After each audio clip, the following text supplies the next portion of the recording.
Prepare the pieces Netis routers. Choose one as the controller router, the other as the sub-router. Before mesh configuration, make sure the controller router is powered on and has access to the internet. Step 1. Configure the controller router. Let's log in the router website.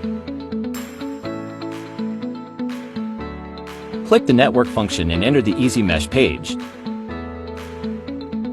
Turn on the Easy Mesh function. Choose Main Router Controller as current mode. Wireless networking link, choose 5G. Click Save and wait for about 30 seconds. The controller router is configured successfully.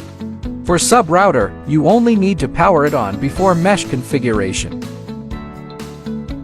Step 2. Configure the sub-router agent. Log in the router website.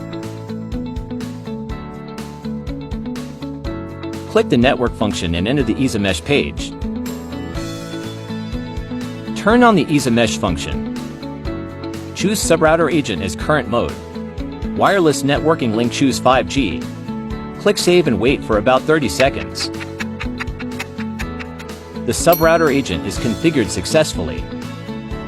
Step 3. Press the WPS button on the routers.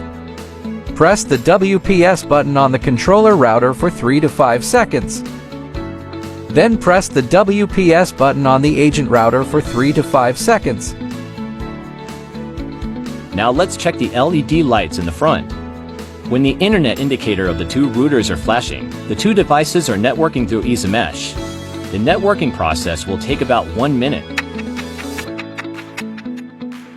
Now the Easy Mesh process is finished successfully. You can see both lights of the internet indicator keep lighting on. You can also log in the web page of controller router to see the topology under Easy Mesh function.